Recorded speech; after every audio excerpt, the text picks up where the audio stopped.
He saved a stranger in the snow. But when the cloth I ain't marrying. his heart stopped. Not ever again. The wind howled across the Wyoming plains, A tearing tear, through the night like a wild trapped beast. in winter, From his cabin, broke a Cole man's Dawson watched iron the storm vow. devour everything in sight until a shadow moved through the snow. Stay till the storm lets up. Fell. He could have stayed by the fire, but something in that Breathe out now. movement pulled him into the cold. Through the blinding storm, he found her frozen, silent, half Did it. alive. Love Back inside, as the fire lit her multiplies. face, his breath caught. It was doesn't divide. Laura Hayes, Maybe. the woman I'm he ready buried to in love his again. memory 10 years ago.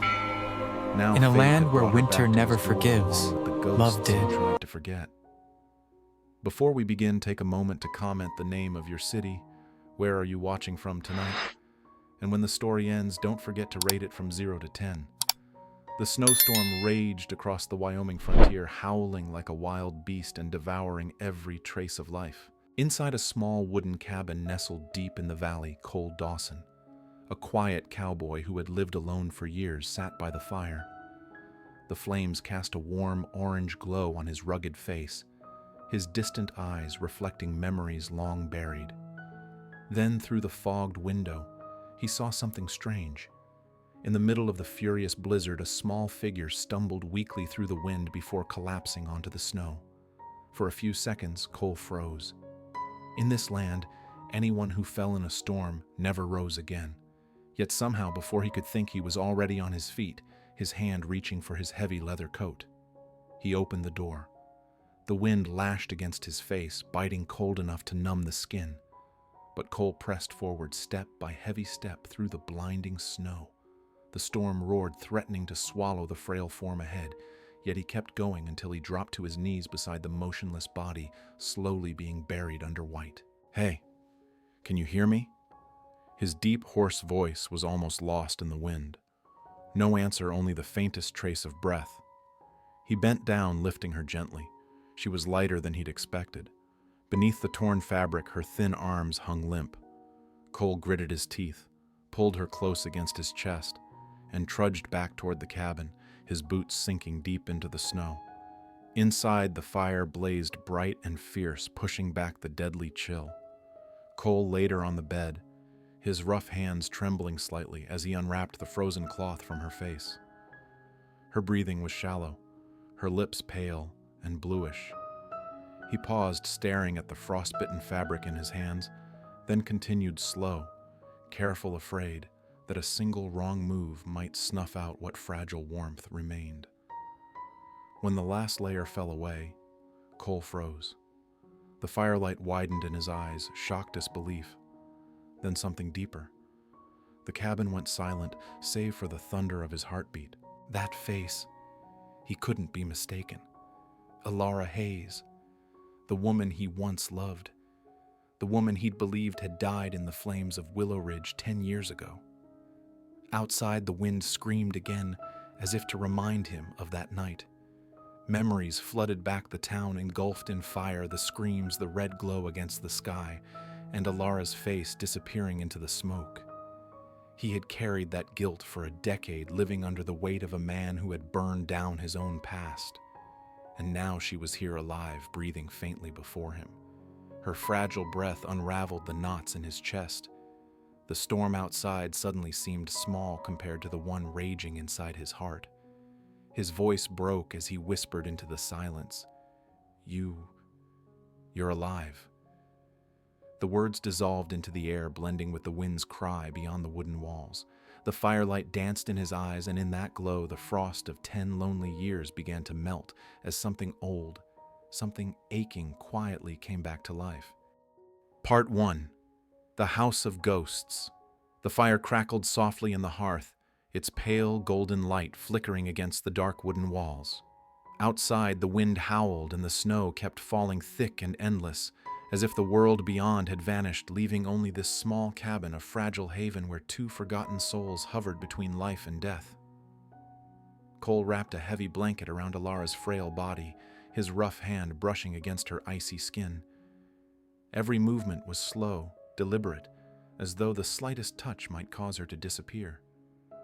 He placed a warm cloth on her forehead, his eyes unable to leave that face, the face he had tried to erase for 10 long years, yet one that returned night after night, haunting his dreams and his nightmares alike. Frost clung to the window pane, clouding it inch by inch, but the deeper cold remained locked inside Cole's chest.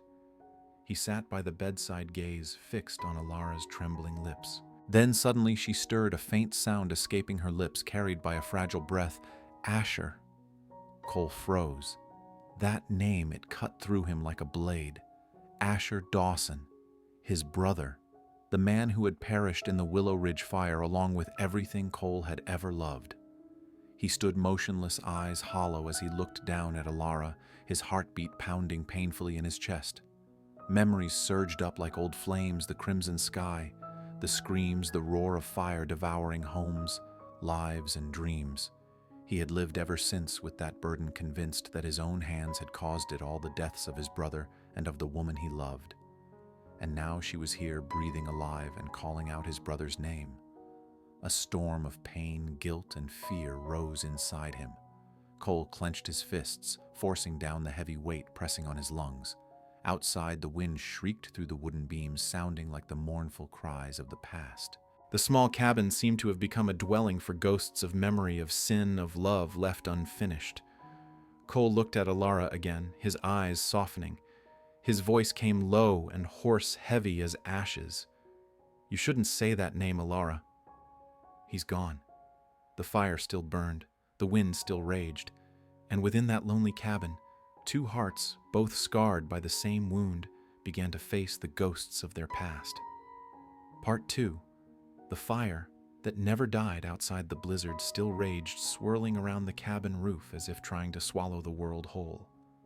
The wind hissed through the wooden cracks, its mournful voice a mix of lament and reminder, the whisper of the past refusing to fade. Inside the fire burned a deep, steady red, its light dancing across the rough walls and across the solemn face of Cole Dawson, who sat silently by the hearth, his eyes lost in the distance, staring into nothing. Alara lay motionless on the bed. Her breathing had steadied, though her face remained pale as snow. The blanket rose and fell softly with each fragile breath. Cole's gaze flickered toward her, gentle, fleeting, before sinking back into the storm within him. He bowed his head, fingers, interlaced hands, trembling faintly in the firelight. Beyond the roar of the wind, he heard echoes, the crackle of flames, the screams, the terrified whinny of horses. Willow Ridge. That name carved itself into his mind, like a scar that would never fade. He had been 24 then. Cole and his brother Asher Dawson were frontier lawmen, cowboys, turned peacekeepers for the border task force. They had lived and bled together across dust and battlefields side by side through a dozen forsaken towns. Willow Ridge was the first place that felt like it could be home. A quiet riverside settlement, wooden houses lined the dirt roads, a tavern that came alive every night, a small church whose bell rang each morning. And there Cole met Alara Hayes, Alara the apothecary's daughter. Gentle, clever, with eyes the color of a winter sky and a smile soft enough to make even a drifter believe he could start over. When Cole raised a gun, she frowned. When he laughed, she looked at him as if watching someone relearn how to be human. She was the one light in his life of shadow.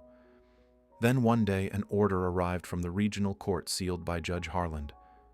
Only a few lines: Willow Ridge is harboring outlaws. The town must be cleansed. Burn it. Asher opposed it. He said there was no proof. But Cole, still a believer in justice, in law, in the righteousness of duty, followed the command. He believed that fire would expose the guilty and save the innocent. He believed he was doing the right thing. And so that night the first flame was lit by his own hand. The fire spread like a beast unchained. The wind turned against him, whipping smoke and ash into his eyes. Screams rose from every direction. Cole remembered standing outside the church, watching the roof catch beams collapsing into molten ruin. It all happened in minutes, but in his heart, it lasted forever. Asher ran into the burning town, dragging people from the inferno. Cole shouted after him, "Asher, come back!" That's an order. But Asher didn't turn. He vanished into the fire. And then Cole saw her, Alara, framed in smoke and flame. her face pale with terror, eyes wide, reflecting the blood-red glow. She called his name, voice raw and breaking, reaching out a trembling hand. But between them, a wall of fire roared. Cole lunged forward, but a beam crashed down. An explosion split the air and the roof blew apart. In that chaos, he saw her hand disappear. The fire consumed her. Her scream merged with the collapse of the town. And in that moment, Cole's heart went silent. By morning, the fire was out, and Willow Ridge was ash. 17 people dead among them, Asher and Alara, or so everyone believed. Cole wandered the ruins, boots heavy with guilt. Amid the debris, he found a silver bracelet, Alara's blackened by fire but still whole. He clutched it in his fist and fell to his knees. That was when he learned the truth. There had been no gang, no outlaws, only Judge Harlan's greed. The fire had been a cover, a way to clear the land for the Willow Ridge gold mine. Cole, the loyal enforcer, had been nothing more than the perfect weapon. When the lies unraveled, Cole disappeared. He no longer believed in law or men or himself. He left the frontier behind, retreating into the wilderness, carrying his guilt like a brand. He swore never to touch a gun again, but he could never forgive himself. The firelight flared, casting sharp shadows across his face, etching every line, every scar time had left behind. Cole drew a deep breath. Fists clenched as the howling wind outside merged with the soft crackle of burning wood. In his memory, he saw Alara again, her eyes, her voice, the way she smiled when mixing medicine, the tilt of her head when she said, "Even dry sand can bloom if you believe." And now she lay only a few steps away, breathing faintly on the bed he'd once thought would never hold another soul. Cole pressed a hand to his forehead, trying to drive the vision away. But it only grew clearer, Alara in the fire, her hand reaching her eyes, pleading, and him standing helpless on the other side. If she survived, he whispered, voice breaking, then I burned the woman I loved. The words shattered the silence, small but heavy as thunder. His shoulders trembled. For the first time in 10 years, Cole Dawson didn't feel like the man of iron people spoke of, only a ghost wandering the snow, a survivor who had never truly lived. He looked at Alara again. The firelight softened her pale skin, turning her face almost unreal. Fear crept into him. Fear that she would open her eyes and recognize him. Fear that she'd see the man who had destroyed her life was now the one keeping her alive. Outside, the storm raged on. Inside, the silence pressed like a weight. Only the fire, her breathing, and the slow, unsteady rhythm of his heart filled the room. Cole poured a glass of whiskey, drained it, and walked to the window. Snow and darkness stretched endlessly beyond the glass.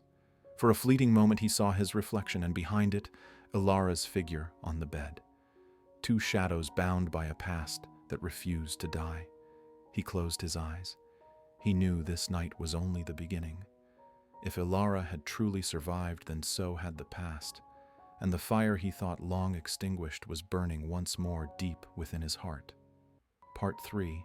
Riders in the snow. Dawn had not yet come. The world still lay beneath a shroud of pale gray mist, where night clung to the edges of the dying storm. Outside, the blizzard had weakened, but the wind still hissed through the mountain pass, sharp and merciless. Across the smooth snow, the sound of hooves began to echo, heavy, rhythmic, distant, yet growing closer, like funeral drums rolling out of the past. Cole Dawson opened his eyes. He hadn't slept all night. The fire in the hearth had burned down to embers, a faint red glow pulsing in the cold. The air smelled of smoke ash and old whiskey. Alara still lay on the bed. Her breathing was steady now. A faint color had returned to her cheeks, but her eyes remained closed, brows slightly furrowed as if trapped in a dream. Cole rose, pulling on his coat, and walked silently to the window. A feeling stirred within him, the primal sense of danger that never left a man who'd lived too long on the frontier. Then he heard it. Hooves. At first distant, then nearer, clearer. 3 horses, 4 hooves striking snow in perfect rhythm, each beat echoing against his chest like a hammer. Cole narrowed his eyes, brushed aside the torn curtain, and looked out. Through the haze of white, 3 riders emerged from the mist, moving toward the cabin, slow, steady, deliberate. In the dim light, he caught the glint of a silver badge on the chest of the lead rider. Sheriff Lang. Cole's jaw tightened. His hand gripped the doorframe until his knuckles whitened. Lang had found him.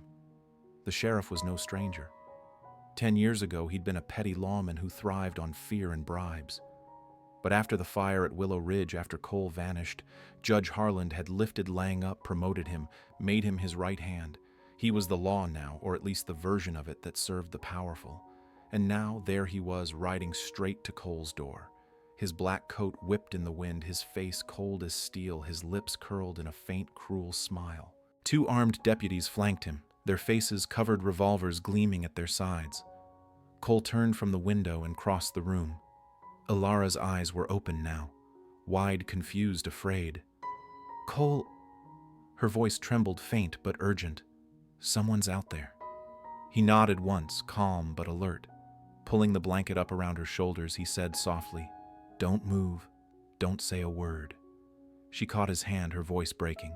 "It's them, isn't it? They've found me." Cole looked at her, the gray blue of his eyes catching the last glow of the embers, and for the first time in 10 years, they weren't cold. "Stay calm," he murmured. His voice was low, steady, unshakable. "As long as I'm standing, no one will touch you." A heavy knock thundered against the door, then a voice, harsh, dry, and all too familiar. "Cole Dawson, open up. We know she's in there. Alara Hayes wanted across the territory." Cole stood silent. He didn't move. Lang's tone shifted, dripping with mockery. "Don't be a fool, Dawson. She's a killer. She shot Judge Harland and murdered federal officers. She'll hang for it, and you don't want to die beside her." Cole glanced at Alara.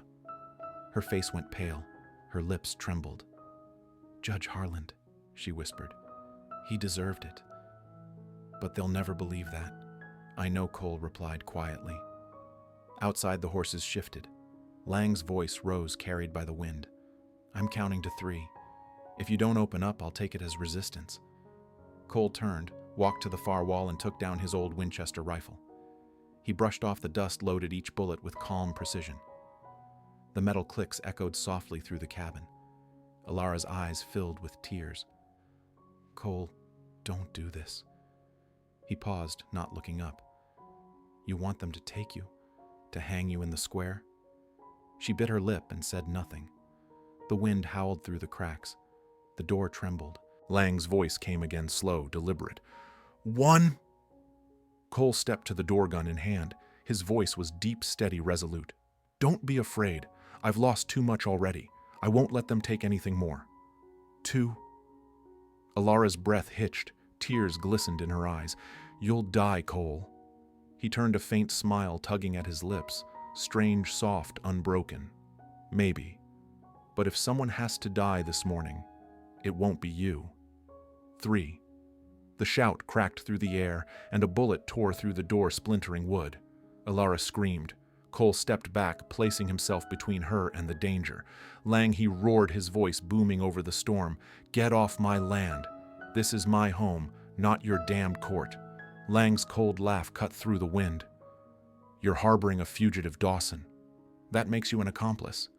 The sound of guns being cocked. Cole's finger tightened on the trigger. Sweat glistened on his brow despite the freezing air. Inside the cabin, time seemed to stop. The firelight flickered over his face, the face of a man who'd already died once in the past, and was now standing alive again for one reason, only to protect her. He drew a deep breath. His voice was low, hard as stone. "No one gets in here," a pause, "unless they walk over my body." A gust of wind burst through the window, scattering snow into the room. The flames leapt high, painting the walls in molten orange. Cole stood tall, his shadow stretching across the cabin like that of an ancient warrior. Alara stared at him, lips trembling, unable to speak. In that instant, she understood. Amid the snow and the threat of bullets, there was something stronger than fear-faith. Outside, Sheriff Lang gestured to his men. The 2 gunmen split apart, moving into position, their boots crunching softly through the snow. The wind rose again, swallowing their movements in its howl. Cole tilted his head, listening every step, every breath. He moved to the window, rifle raised. Inside, Alara clutched the blanket to her chest, heart pounding. She had spent years running, surviving countless hunts, but never had she seen anyone stand like this. No one had ever defied the law itself for her. For the first time in a decade, she saw the fire return to Cole's eyes, the same fire he thought had died with Willow Ridge. Inside the small cabin, their breaths mingled, warm, heavy, sharp, with the scent of smoke and snow. And outside, 3 riders waited in the storm, silent as specters in the white mist, ready for the moment when fire and gunfire would once again blaze against the frozen dawn. Part 4. The Secret in the Coat. The wind moaned through the cracks in the cabin walls, making the wood tremble softly. Snowflakes slipped through the gaps in the door, melting into tiny droplets on the cold floorboards. The fire still burned, but its light had dimmed, a fading glow that flickered across Alara Hayes' pale yet determined face. She sat propped against the bed frame, her breath shallow, her hands trembling as she clutched the blanket. At the table nearby, Cole Dawson checked his rifle eyes, fixed on the door as the wind whipped against it. Every instinct in him was awake, listening for the next sound outside. But it was the faint, raspy voice behind him that made him turn. "Alara," he said softly. She nodded weakly, her gaze hazy with exhaustion, and yet there was a strange, steady light behind it. "Cole," she whispered, "inside my coat. There's the truth." He frowned and stepped closer. "What do you mean?" Her trembling hand pointed toward the tattered coat draped over the chair, mud-stained, blood-crusted, the seams half-torn. Her voice came faint but sharp, each word cutting through the still air. "Inside the lining. There's what they wanted to hide. For 10 years I've carried it with me, proof of what really happened at Willow Ridge."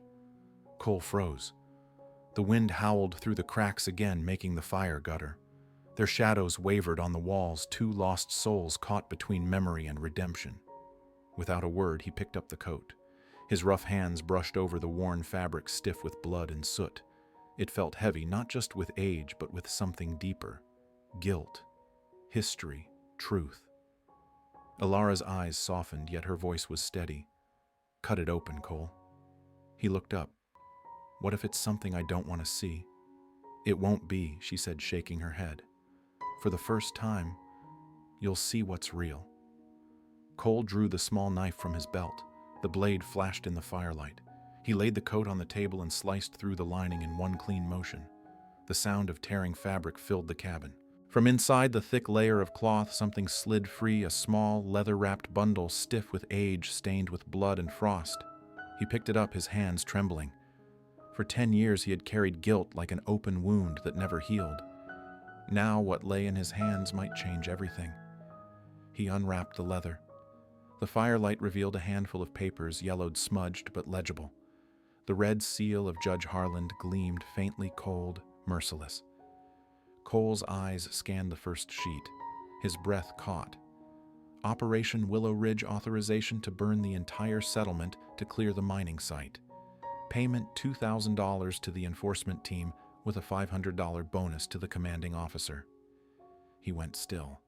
His hands shook so hard the paper almost slipped through his fingers. Sweat broke out on his brow, though the air was freezing. He stared at the signature at the bottom. Judge Harland. Then another sheet, a list of names. At the top, Commanding Officer Cole Dawson. Cole clenched the paper, his knuckles white. 10 years he had carried the weight of that lie. Now he understood he hadn't been guilty. He had been framed. He lifted his head. The firelight burned in his eyes. "Alara, you've had this all along." She nodded faintly. "I found it in Harlan's safe after he died. I've been running ever since hunted across the territory, but I kept it because I knew you were the only one who deserved to see it first." Why his voice cracked. "Because you never killed anyone, Cole. You were deceived." For a long moment, there was no sound. The wind outside stilled. Even the fire seemed to quiet. Cole stared down at the blood-stained pages, his vision blurring. He had lived 10 years in darkness, punishing himself for a crime that was never his. 10 years hiding from the world, from his name, from himself. And now, in a few fragile sheets of paper, Ilara had handed him back not only the truth, but his soul. Ilara's voice trembled thick with emotion. I hated you once. I thought you killed Asher, killed everyone. I swore I'd never forgive you. But when I read those papers, I realized Harland burned Willow Ridge. You just followed the order of a man who lied to you. Cole didn't speak. He stood there, eyes fixed on the fire. The orange glow lit his face and the single tear that slid down his cheek. He drew a long, shuddering breath as if trying to swallow the grief whole. Ilara, he murmured, voice low and broken. Do you know what this means? My whole life was a lie. She shook her head gently. No, Cole. It means you can finally live. For the first time in 10 years, you can lift your head and breathe. Cole looked up. The fire reflected in his eyes, not the fire of guilt, but of resolve. He stared at the papers, trembling in his hand, then clenched them tight as if gripping a lifeline. A weary smile crossed his lips, faint but real. 10 years carrying a sin that wasn't mine, he whispered. Maybe God's finally giving me back what was stolen. Ilara smiled softly. No, you took it back yourself because you never gave up. The wind eased. The snow outside fell slower, quieter. In the cabin, the firelight wrapped around them both a man who had lost everything and a woman who had brought back the truth. Cole carefully rewrapped the papers and tucked them into a drawer. Then he stood, poured 2 glasses of whiskey, and handed one to her. Rest. We've got work to do. She looked up, her voice a whisper. What will you do now? He turned toward the window where the dawn light glimmered faintly through the snow. 3 horse silhouettes still lingered in the distance, Sheriff Lang and his men waiting. Cole's hand tightened around the rifle. His voice was deep, steady, burning with quiet fire. I'm going to do what I should have done 10 years ago. He turned back to her, eyes bright and fierce. Now they'll know who's really guilty. The fire surged, painting the cabin walls crimson and gold. Cole stood tall in its glow, steady, silent, unyielding. For the first time in 10 years, he was no longer a fugitive. He was a man ready to reclaim the truth. Part 5. The Confession in the Flames. Outside, the storm still raged. The wind struck the cabin roof like 1,000 invisible lashes, hissing through the cracks and making the firelight flicker wildly against the walls. Inside the small room, Cole Dawson and Ilara Hayes sat facing each other. Between them, the fire glowed warm and unsteady, as if trying to thaw 2 hearts frozen for 10 long years. Cole sat in silence, his hands smudged with soot, his gaze lost in the flames. The fire painted his face in shadow and light, the face of a man burdened by guilt, torn between loss and awakening. Ilara sat across from him, wrapped in a blanket. Her breathing was weak, but her eyes were fierce, alive in a way that came only from pain long endured. She had been quiet for some time, as though wrestling with something deep within. At last she spoke. Her voice was low, rough, but every word was clear, sharp as a blade cutting through the quiet. 10 years, Cole. I didn't die, but I didn't live either. He turned to her, a question rising in his eyes, one he was afraid to ask. Ilara clutched the blanket tighter, staring into the fire. After the fire, they left me for dead. I was buried under the ruins. A miner found me. He hid me in a cave, tended my wounds until I woke. When I opened my eyes, Willow Ridge was gone. Everything had turned to ash. She paused to steady her breath, her voice trembling. Then I heard the name, yours. They said you lit the fire. You, Cole Dawson, the man I trusted with my life. Cole lowered his head, fingers interlaced. He didn't look at her. I know, he said softly. Everyone believed it. Ilara gave a bitter, fragile laugh. So did I. I hated you, Cole. I hated you so much it hurt to even hear your name. I swore that if I ever lived through it, I'd find you and make you pay. The fire popped, scattering sparks. Cole didn't move. His rough hands rested on his knees, lit orange by the glow.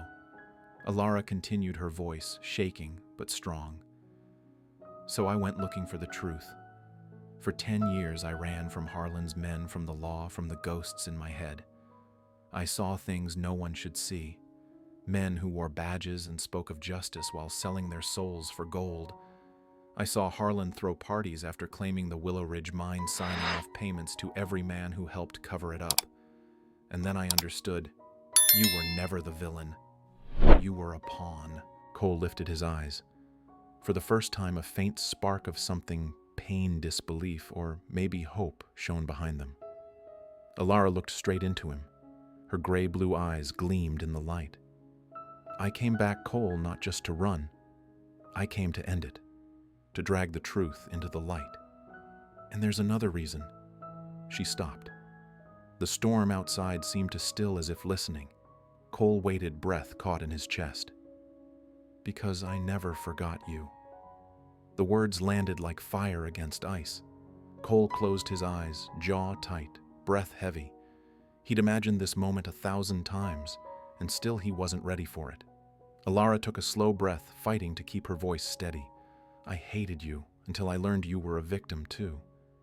Tears slid down her face, catching the firelight like shards of glass. She smiled faintly, weary but real. Funny, isn't it? I spent 10 years running from you only to end up right where you are. Cole looked at her, truly looked. In his eyes something flickered and burned, grief, longing, and the faint stir of something he'd buried long ago. He stood slow and deliberate and crossed the small room. Alara tensed but didn't move away. She lifted her gaze to meet his. Cole stopped before her. His eyes lingered on the faint scar that traced her cheek down to her neck, a wound healed but never forgotten. He reached out gently and his fingers brushed the mark. She shivered, not from pain but from the strange familiarity of the touch. Their eyes met, wordless yet full of meaning. They say scars remind us that we survived. Cole said softly, his voice low and rough. But yours reminds me there are things I can't forget. Alara's eyes glistened. And you? Can you forgive yourself, Cole? He was silent for a long time. Then slowly he shook his head. Not yet, but maybe. You just gave me a reason to try. She smiled faintly, fragile as smoke. Then let's finish this together. Not for the past, but for the living. Cole nodded. The firelight caught his eyes, no longer the eyes of a haunted man, but of one reborn in purpose. He glanced toward the sealed drawer where the papers lay, then back at her. A quiet, tired smile touched his lips. For 10 years I carried a sin that wasn't mine, he said. Maybe God's been waiting for this moment for me to face it. Alara's hand found his. Or maybe she whispered, he just needed you to stop running. Outside, the storm began to fade. The first pale light of morning slipped through the cracks, brushing against their faces. The two sat side by side, silent. The wind no longer screamed. It sighed. The fire burned steady now, reflecting in their eyes, two faces once seared by the past, now warmed by something simpler, forgiveness. Cole's hand rested gently on Alara's cheek. His gaze softened, warmer than it had been in years. Outside, the sound of hooves grew faint, the pursuers retreating into the distance. Inside the lonely cabin, two broken hearts learned to beat together again. Alara leaned her head against his shoulder and Cole whispered barely above a breath. Then, maybe, we still have a chance. The fire flared bright, answering him with a burst of light. The storm outside hadn't fully ended, but inside them, winter had begun to thaw. Part 6. The Sheriff's Truth. The wind howled through the mountain pass, carrying shards of ice that cut like knives. The small cabin trembled under its fury, the fire leaping wildly in the hearth, throwing long, quivering shadows across the walls. Cole Dawson and Alara Hayes stood close together, their silhouettes framed by firelight. The fragile peace they'd found was shattered by a sharp, unmistakable sound from the door. Click. Cole turned instantly, instincts from a lifetime on the frontier snapping back to life. His hand closed around the Winchester on the table, the barrel trained on the door. Alara drew a quick breath, clutching the blanket around her as her pulse thundered in her chest. Then crash. The door burst open. the wind exploding inside, scattering snow across the floor and sending sparks flying up from the fire. 3 figures stood in the doorway. At the front, Sheriff Lang, his long black coat whipped in the storm, his silver badge glinting coldly under the firelight. Behind him, 2 armed deputies raised their pistols, eyes sharp beneath the scarves covering their faces. Lang smiled thin, bitter, cruel. "Cole Dawson, finally found you." Cole didn't lower his gun. His voice was calm, iron steady. "Lang, you're up early for a morning visit." Lang stepped forward, boots crunching on the wooden floor, the sound sharp and deliberate. His eyes swept the cabin until they landed on Alara. A smirk tugged at his lips. "She killed Judge Harland, and now she's dragged you right back into her mess." Alara clutched the blanket tighter, her voice shaking. "It wasn't me. Harland deserved to die." Lang raised a hand, cutting her off with a dry laugh. "Please, Miss Hayes, spare me the confession. Everyone knows you're the viper who slithered out of the Willow Ridge fire, and everyone knows you shot Harland dead in his courtroom. You'll hang for it, and Dawson." He turned eyes hard as glass. "You're coming with me, dead or alive, makes no difference to me." Cole didn't move. He stepped forward, once the rifle steady in his hands. His voice dropped low, a growl beneath the wind. "Whose order?" Lang's grin widened. "From the people you should be thanking. The ones who paid you 10 years ago." Remember, the words hit like a bullet. Cole froze. Alara's eyes widened in horror. "He's one of them. Cole Lang works for the mining company, the same ones who burned Willow Ridge." Lang's smirk vanished into a sneer. "You know too much, Hayes. That's why you're not walking out of here." Cole's finger brushed the trigger. His tone was quiet, measured, deadly. "I used to believe in the law, in the men who wore the badge." He lowered his eyes for a moment, then lifted them again. In the firelight, they burned. "Now I only believe in the truth." The room froze. Alara's breath caught. There was no fear in Cole's face now, only resolve. Lang's smile returned razor thin. "Then let's see if your truth is faster than my bullet." 2 triggers pulled. 1 thunderous shot. The flash split the dark. Lang staggered backward, Cole's bullet slamming into his shoulder. He roared in pain, crashing to the floor as his deputies opened fire. 1 shot shattered the window. Another grazed Cole's arm, tearing blood across his sleeve. Alara screamed. Cole ducked behind the table, reloading with quick, precise motions. 2 sharp reports cracked through the smoke. Both bullets hit. 1 deputy collapsed in the doorway. The other fled into the snow. Gunpowder choked the air. The cabin reeked of smoke, blood, and winter. Cole's chest heaved, his breath ragged. Sweat and crimson mingled on his face. Lang groaned, dragging himself up from the floor. But Cole was already standing over him, rifle pointed at his chest. "How much did Harland pay you?" Cole's voice was low, deadly calm. Lang coughed blood at the corner of his mouth and gave a twisted smile. "Not enough to buy your silence, apparently." Cole narrowed his eyes. "Talk." Lang spat blood onto the floorboards. "I just followed orders. After Harland died, others took his place, the men behind the gold company. They're still out there, Dawson. You kill me, nothing changes." Cole stared down at him. The rage was gone, replaced by something colder, heavier. "Maybe not, but at least someone will speak the truth before he dies." Lang's laugh came out, a rasp, half sneer, half groan. "You think you're some kind of Saint Dawson. You burned Willow Ridge. You killed dozens. No piece of paper changes that." Cole said nothing. He knew the man wasn't wrong. His past couldn't be undone. But this moment wasn't about redemption. It was about ending the chain of lies that had destroyed them all. He chambered around. The metallic click rang out, sharp and final. The firelight flared in his eyes, no longer the dull glow of guilt, but the fierce blaze of justice. Alara stepped forward, her voice trembling but resolute. "Cole, don't. Let him live. Let him face what he's done." Cole turned toward her. In his gaze, the storm eased for a heartbeat, a fragile calm in a world of fury. "No, Alara. He doesn't know what guilt is." Lang's hand twitched toward his revolver. Cole fired. Bang! The shot echoed through the night, swallowed by the wind. Lang fell back, eyes wide, the firelight fading from them as silence returned. Alara stepped closer, her hand trembling as it touched Cole's shoulder.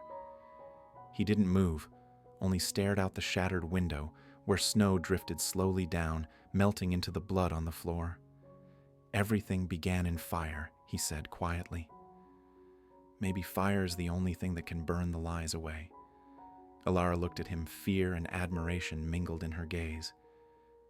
"You're not the man I remember, Cole." He gave a faint, weary smile, one both broken and unbreakable. "No, I'm the man the fire made." Outside, the snow kept falling. Inside, the fire still burned.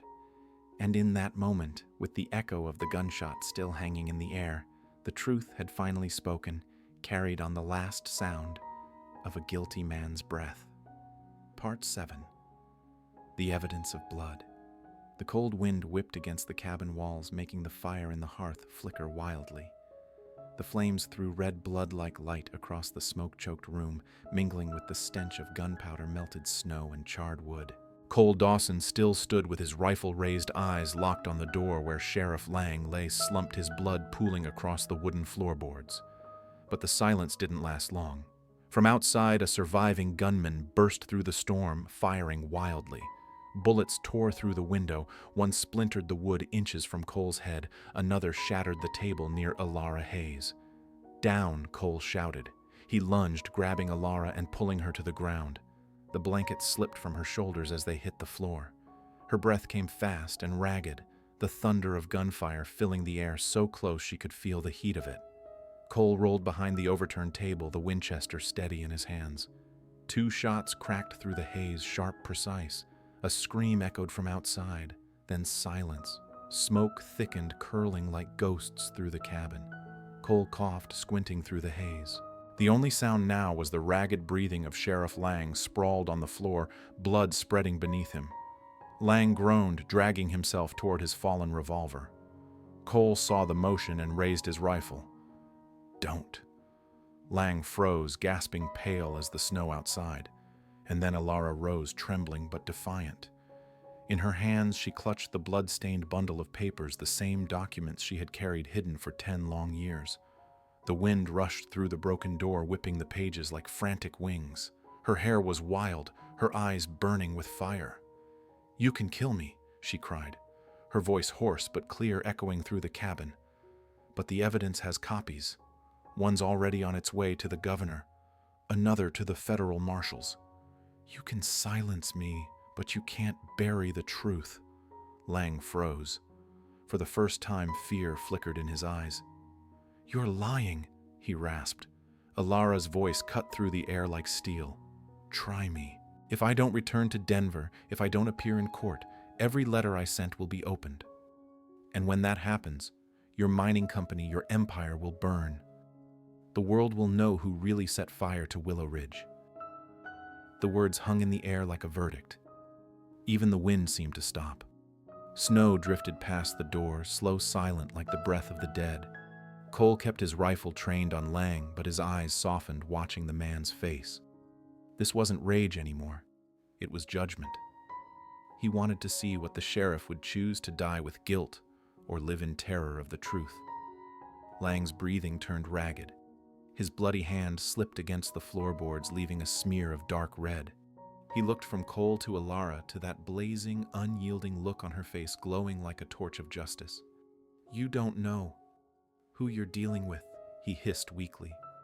Alara stepped closer, her voice unwavering. "Oh, I know. I've been running from devils for 10 years.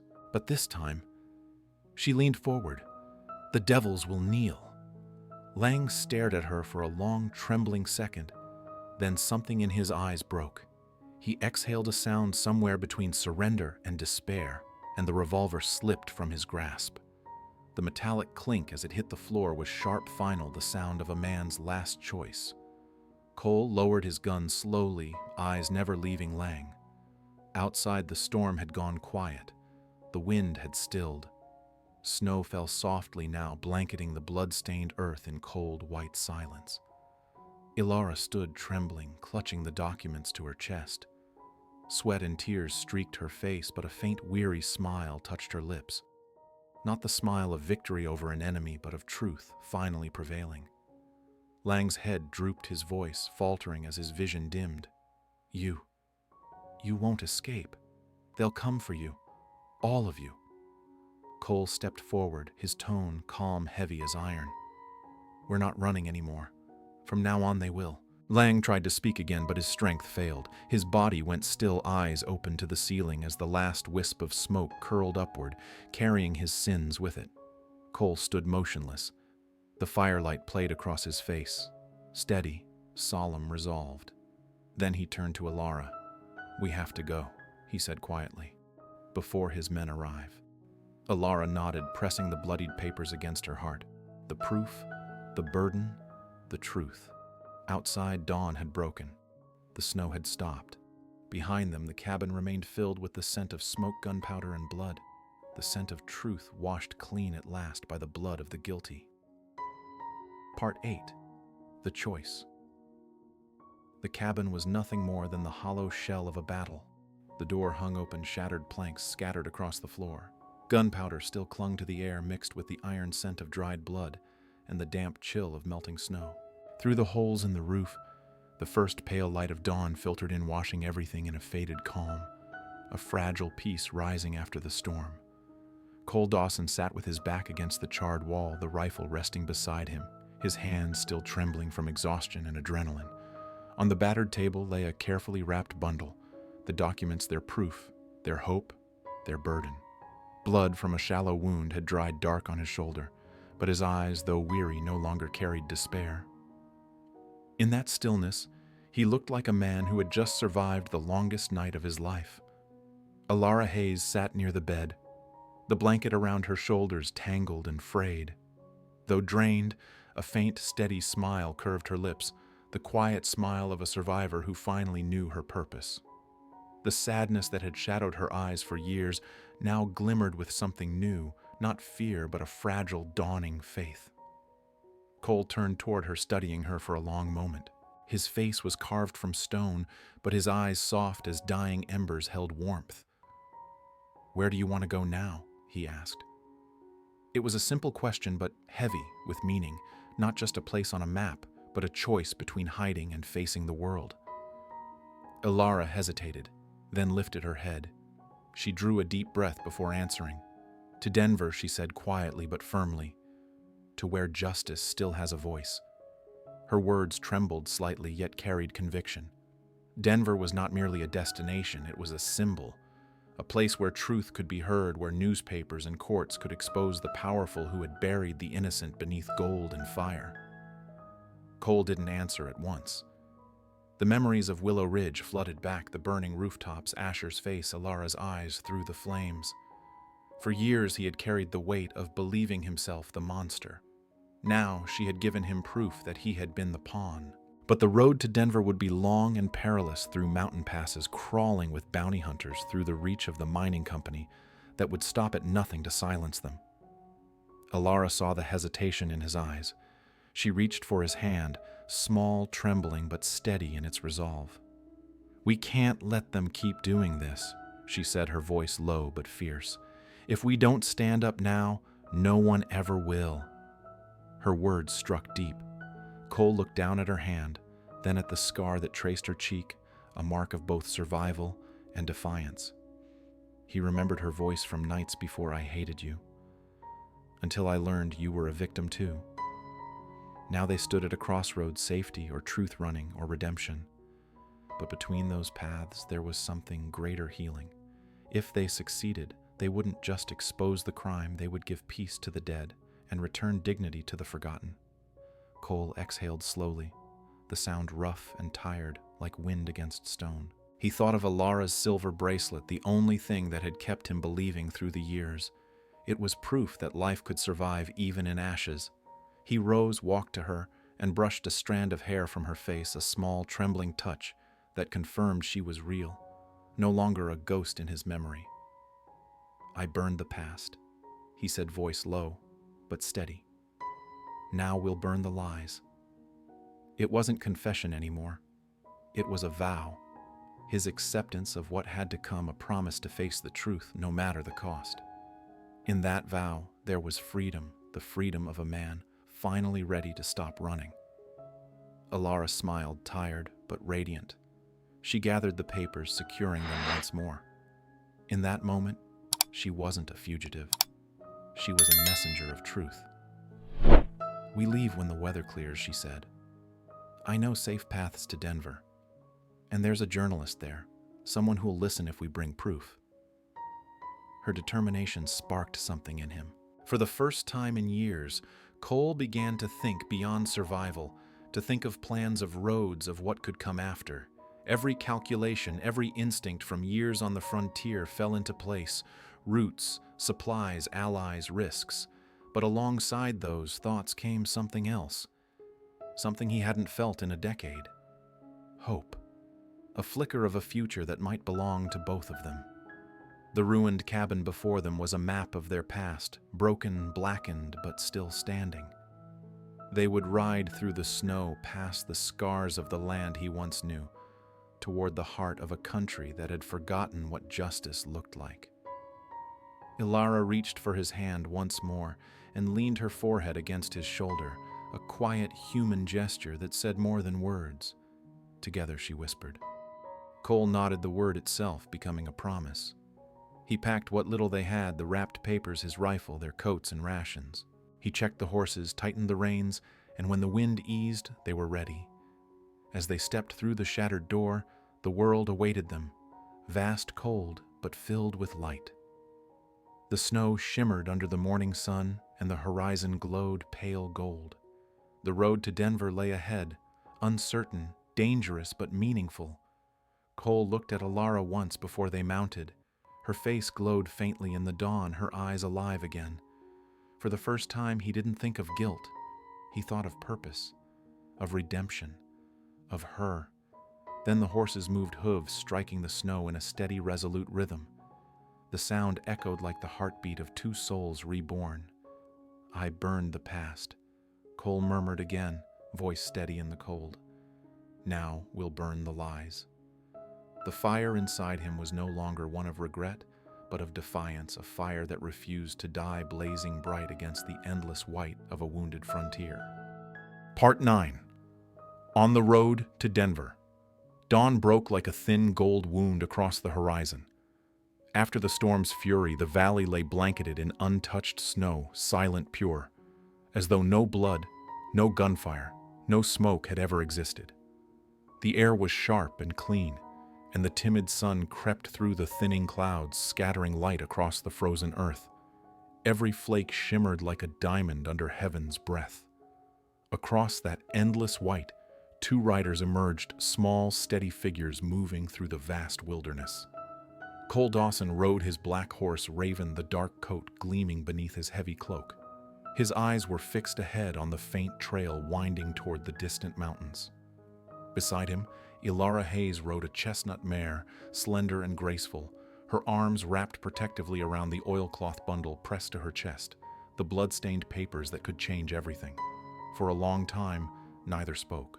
The only sound was the muffled rhythm of hooves sinking into snow, steady, deliberate, like the slow beating of a war drum. Above them, a few crows wheeled and cried before vanishing into the pale sky. Cole tugged lightly on the reins, letting Raven slow. He turned to glance at Alara. She rode with her head slightly bowed, hair whipping around her face.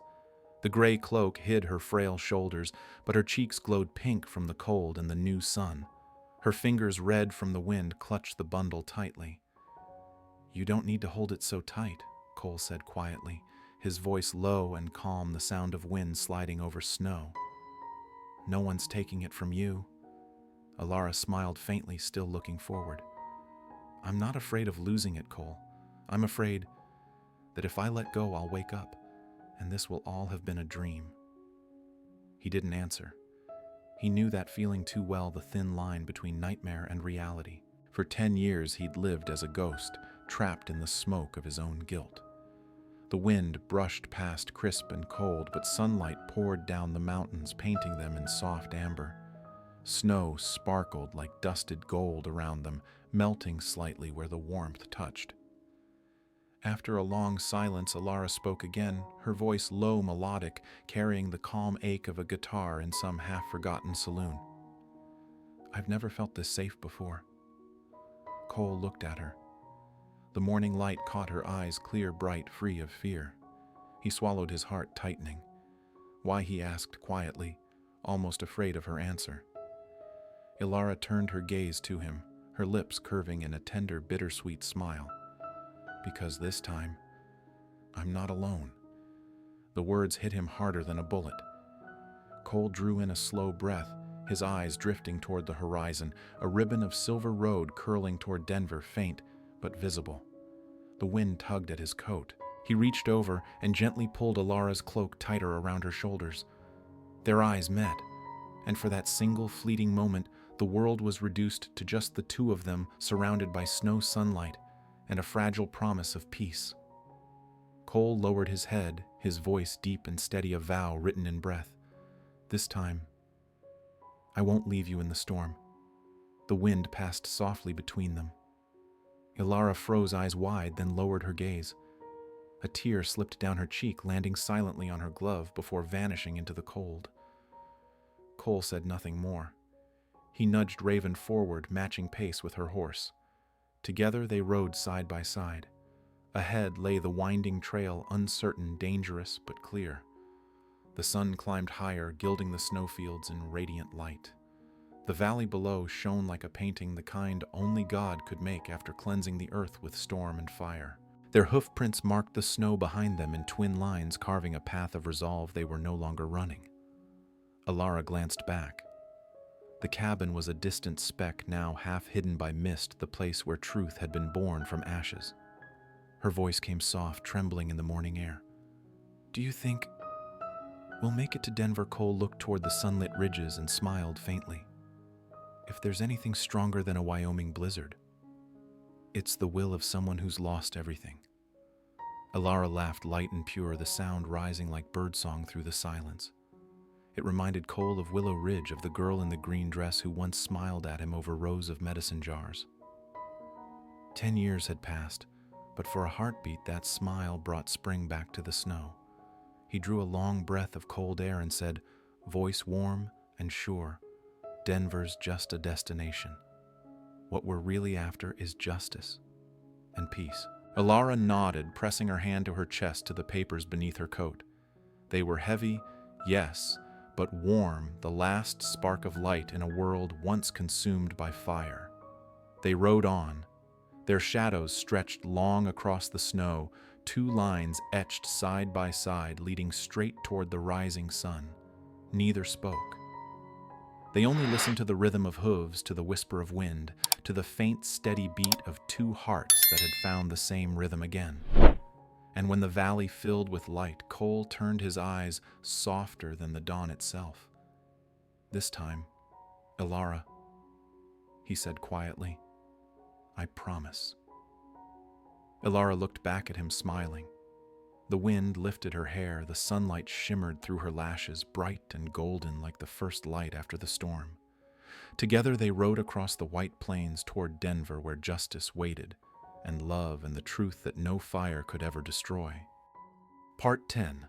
The Redeemed Fire. The sun sank slowly over Denver, bathing the city in a warm amber glow, the light of a summer soon to fade. The courthouse bells rang out across the dusty streets, their echoes rolling through the square where a crowd had gathered, faces lifted toward the steps, radiant with relief and celebration. Cheers erupted, the kind reserved for miracles long thought impossible. From the great oak doors of the courthouse, Cole Dawson and Alara Hayes stepped into the golden light. The wind stirred scattering newspapers into the air, their headlines bold and triumphant: Willow Ridge case closed, Golden Empire collapses, justice restored. Alara walked slowly, her face bright, yet softened by emotion. The simple beige dress she wore clung to her slender frame, far from the fragile, half-frozen woman Cole had found in the snow. In her hands she still carried the worn bundle of papers, the evidence that had changed the fate of the West. Faded, blood-stained but powerful enough to resurrect truth itself. Cole walked beside her. His long coat was dusted with road grit, his hat tilted low. His eyes, though still shadowed, held peace for the first time in a decade. The faint, crooked smile on his lips, the same one Ilara had fallen for years ago beside the fire in Willow Ridge, had returned. People surged forward. They called their names, shook their hands, pressed flowers into their palms. Children ran alongside them, voices bright with awe. Cole nodded politely, modestly. He wasn't a hero, just a man who had walked through hell and managed to find his way back with his soul intact. At the top of the courthouse steps, they paused. The cheers faded into the distance.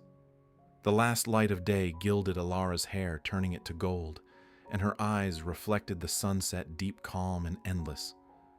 Cole removed his hat, turned it in his hands, and offered it to her. "Take it," he said, his voice low and steady. "You're the one who kept the fire alive." Ilara blinked, surprised, then smiled softly.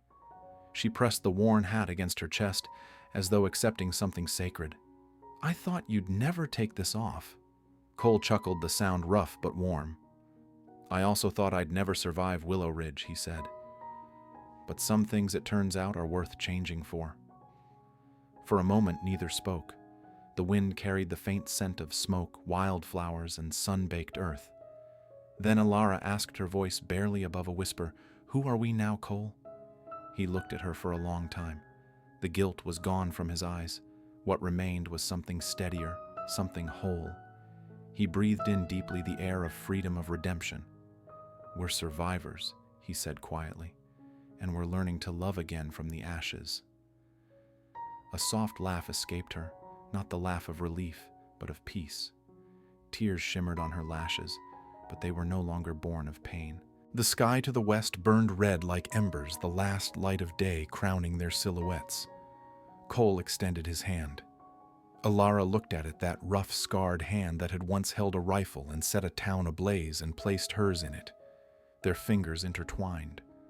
Around them, the city hummed softly, the wind, the distant bells, the fading cheers.